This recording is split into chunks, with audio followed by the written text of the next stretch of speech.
بسم اللہ الرحمن الرحیم۔ بغیر وضو کے تسبیح پڑھنا جائز ہے یا نہیں، اور ذکر و اذکار کی فضیلت کے بارے میں جاننے کے لیے ویڈیو کو مکمل دیکھیے گا۔ رسول اکرم صلی اللہ علیہ وآلہ وسلم کا ارشاد گرامی ہے، دل دو چیزوں غفلت اور گناہ سے زنگ پکڑتا ہے، اور دو چیزوں سے ہی زنگ دور کیا جا سکتا ہے اور دل کو روشن کیا جا سکتا ہے، ایک استغفار اور ذکر الہی۔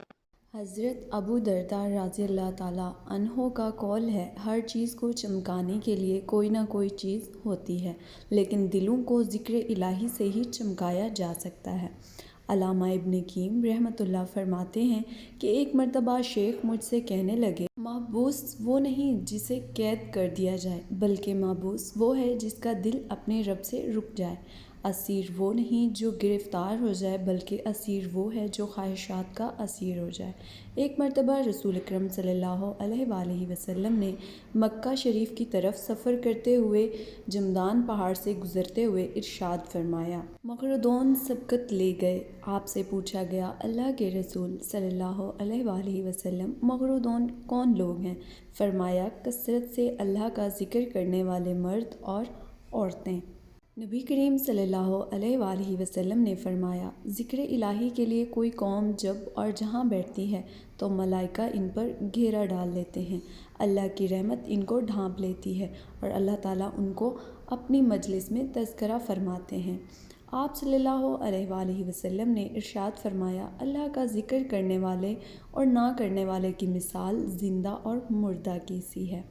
حضرت ابو ہریرہ رضی اللہ تعالیٰ عنہ نے رسول اکرم صلی اللہ علیہ وآلہ وسلم سے روایت کیا ہے، آپ صلی اللہ علیہ وآلہ وسلم نے فرمایا، اللہ عز و جل ارشاد فرماتے ہیں، میں اپنے بندے کے ظن کے مطابق اس سے معاملہ کرتا ہوں، جب مجھے یاد کرتا ہے میں علم کے لحاظ سے اس کے پاس ہوتا ہوں، اگر مجھے دل میں یاد کرے تو میں دل میں اسے یاد کرتا ہوں، مجلس میں یاد کرے تو میں اس سے بہتر مجلس میں یاد کرتا ہوں، میری طرف بالشت آئے تو میں ہاتھ برابر آتا ہوں، ہاتھ بھر آئے تو میں 2 ہاتھ برابر قریب آتا ہوں، چل کر آئے تو میں دوڑ کر آتا ہوں۔ ترمذی شریف میں ہے، رسول اکرم صلی اللہ علیہ وآلہ وسلم نے ارشاد فرمایا، جب تم جنت کے باغات سے گزرو تو وہاں سے کچھ کھایا کرو۔ صحابہ کرام رضی اللہ تعالیٰ عنہ نے عرض کیا، یا رسول اللہ صلی اللہ علیہ وآلہ وسلم، جنت کے کون سے باغات ہیں؟ تو آپ صلی اللہ علیہ وآلہ وسلم نے فرمایا، ذکر الہی ہے۔ ذکر الہی سے اللہ جل شانہ ذاکر کے لیے جنت میں درخت لگا دیتے ہیں۔ حضرت عبداللہ بن مسعود رضی اللہ تعالیٰ عنہ سے مروی ہے کہ رسول اکرم صلی اللہ علیہ وآلہ وسلم نے فرمایا، معراج کی رات ابراہیم علیہ السلام سے میری ملاقات ہوئی تو فرمانے لگے، اے محمد، میری طرف سے اپنی امت کو سلام دینا اور کہنا، جنت کی زمین بھی نہایت اعلیٰ ہے اور اس کا پانی بھی میٹھا ہے اور بے نمکین ہے، مگر وہ صاف چٹیل میدان اور اس کے پودے ہیں۔ سبحان اللہ، الحمدللہ، لا الہ الا اللہ، واللہ اکبر۔ ذکر الہی سے جو انعامات حاصل ہوتے ہیں وہ دیگر اعمال سے نہیں ہوتے۔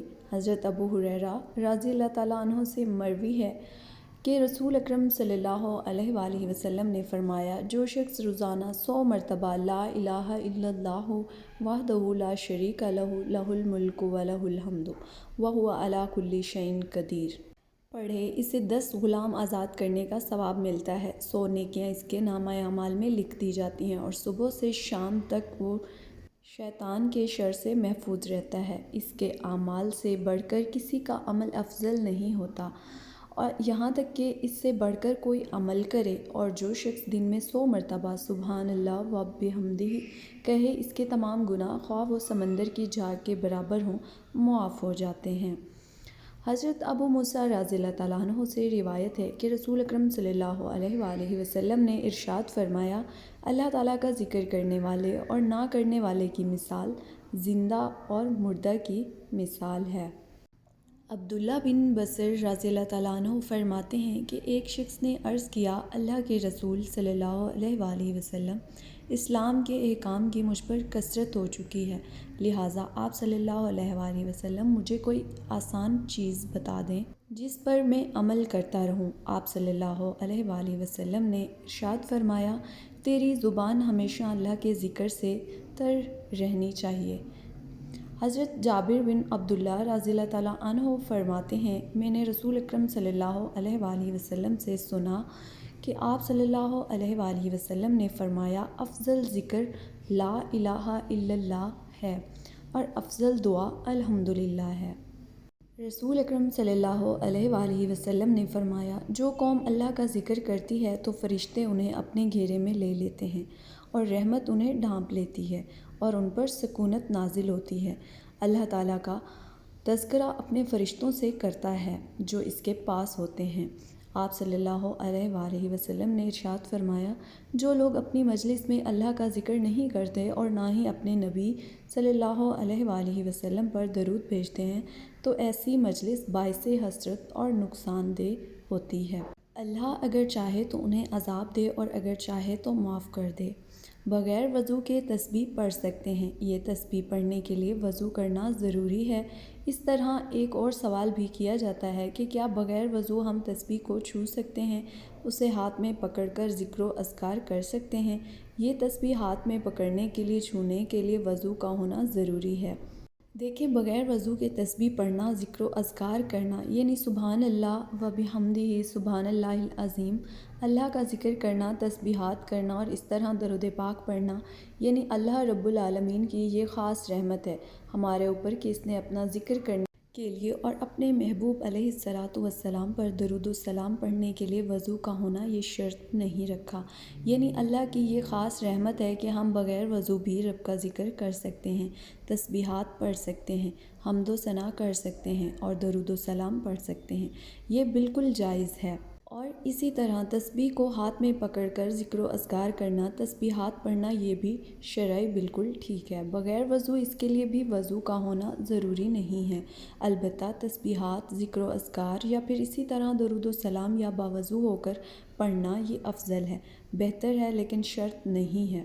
بغیر وضو بھی اللہ کا ذکر کرنا، حمد و ثنا کرنا، اسی طرح درود و سلام پڑھنا یہ شرعاً بالکل جائز ہے۔ بغیر وضو بھی آپ پڑھ سکتے ہیں اور تسبیح ہاتھ میں لے کر بھی پڑھنا جائز ہے۔ اگر کسی شخص پر غسل واجب ہو چکا ہو یا بے وضو ہو تو ایسی حالت میں بھی ذکر کیا جا سکتا ہے۔ اس میں شرعاً کوئی حرج نہیں، البتہ جنابت کی حالت میں قرآن کریم کی تلاوت نہیں کی جا سکتی، خواہ زبانی ہو۔